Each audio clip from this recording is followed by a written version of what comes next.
Good day everyone. We are here to present to you our chosen journal about National Ecotourism Strategy and Action Plan. So the title of the research article is Roadmap of Ecotourism Development for Emerging Tourism Destination in the Philippines. Ito yung nakuha namin dahil sa tingin namin ito yung mas applicable or swak sa aming topic, which is the National Ecotourism Strategy and Action Plan. So this study established an empirical data of the ecotourism in the Philippines, focusing on the destination sites in Region 6 and in some region of Western Visayas. This investigation looked into the status of ecotourism development sa extent of implementation of the Philippine National Ecotourism Strategy and the problems encountered of the target region.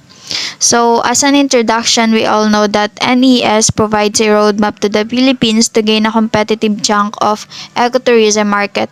And the ecotourism not only conserve biodiversity, but it is also helpful among the local communities to have another source of income without going a sustainable natural resources extraction activities.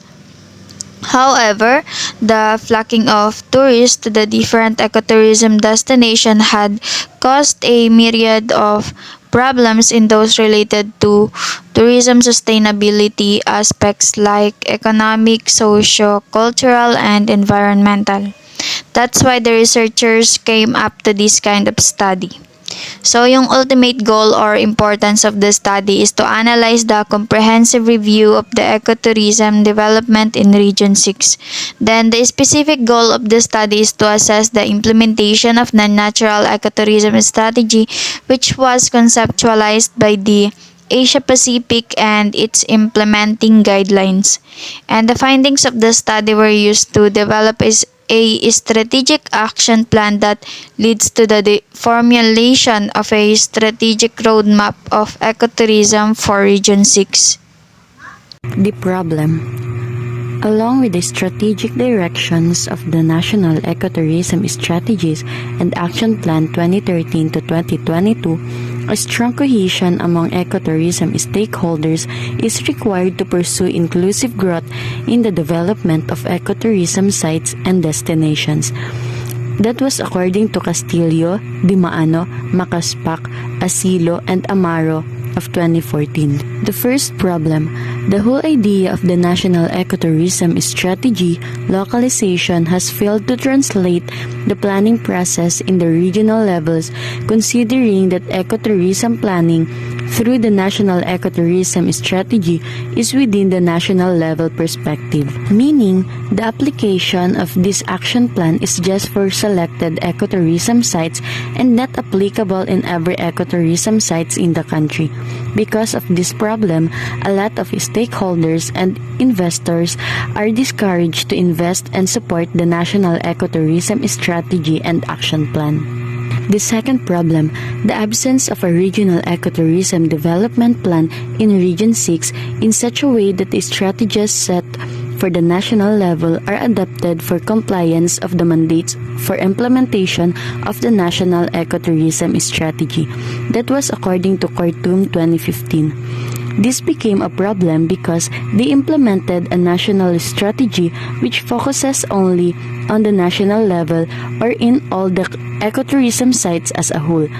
They should have implemented a regional strategy so that every region can adapt. The third problem.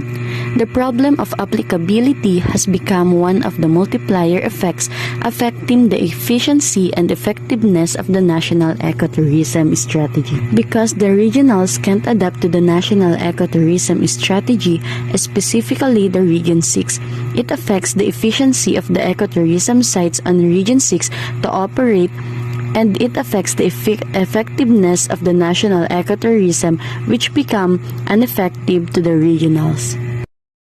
So next is methodology. First is research design.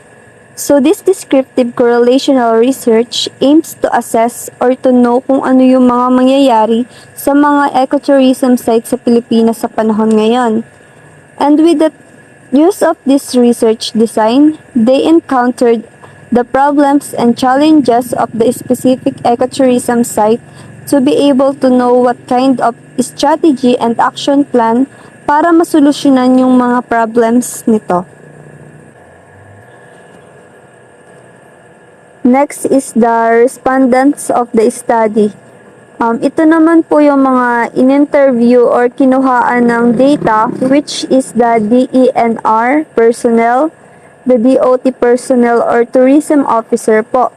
Tsaka yung mga residente doon sa malapit sa site na yun. At tsaka yung mga turista or yung mga guest na nakapunta na or naka-experience na po nung pagpunta sa site na yun. Like the activities, and knowing kung worth it po ba yung pagpunta doon, like that po. So next is sampling and instrumentation. Stratified random sampling was used in the distribution of survey questionnaires. The number of the respondents was equally divided according to the number of municipalities at each province. It is also according to the Census of Geographical Data in Region 6. Another instrument was used to determine the extent of implementation of the National Ecotourism Strategy conceptualized by the Asia Pacific. This instrument is may dalawang mga bahagi. First is nagbibigay ng impormasyon tungkol sa mga respondents, and second is the proper questionnaire na tumutukoy sa lawak ng pagpapatupad ng National Ecotourism Strategy. Lastly, the data analysis procedures. Since they use survey questionnaires, obviously, this study is quantitative data analysis. The rank tools and the frequency distributions were employed to interpret the most prevalent problem na nararanasan po ng mga respondent, katulad ng mga rank tools, frequency distribution, mean, and standard deviation. May ginagamit din silang parametric tools used such as one-way analysis of variance. Finding and discussion.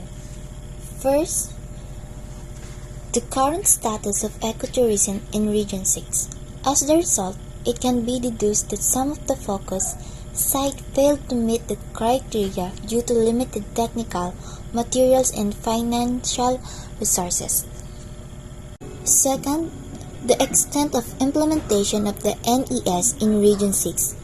As the result, it was concluded that the implementation of NES varies from one province to another.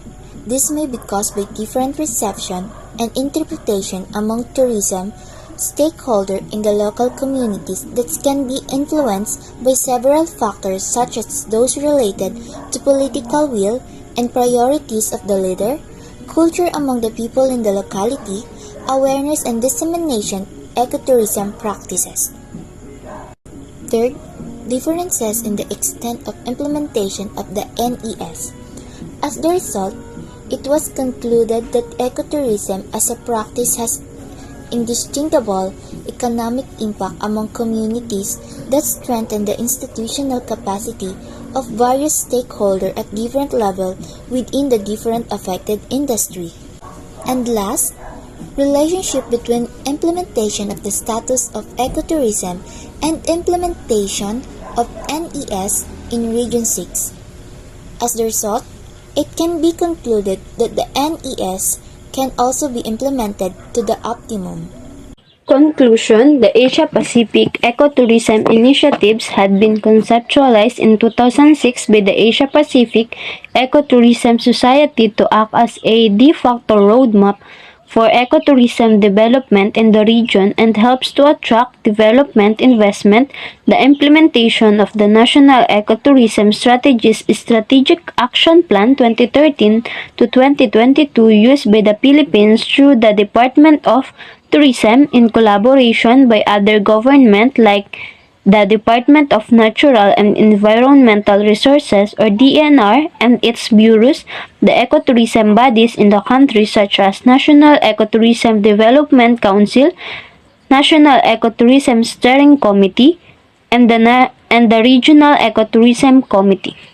From this study, they conclude na sa tulong ng roadmap, mas nagde-develop yung isang lugar sa tulong ng project na to at para mas maayos ang kalabasan, ang DOT ay nakipag-collab sa iba't ibang ahensya para mas maging maayos yung isang project.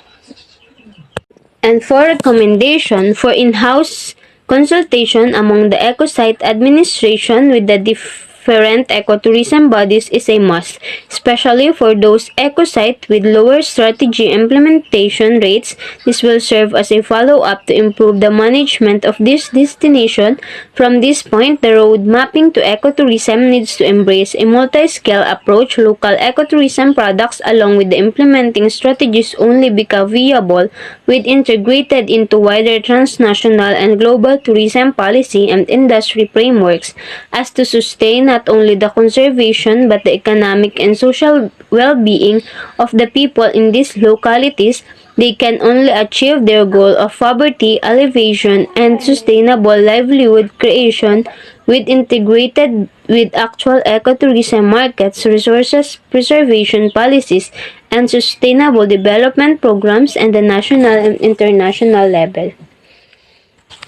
Sabi dito, hindi lang sa ecotourism site siya nakakatulong kundi sa mga localities as well and sa mga product dun sa mismong lugar at mas mabuting yung hindi nila naapektuhan yung mga tao at yung mga hanap buhay nila dun sa mismong lugar at mas nakakatulong yung project dun sa mga ecosite na hindi man ganun kakakilala.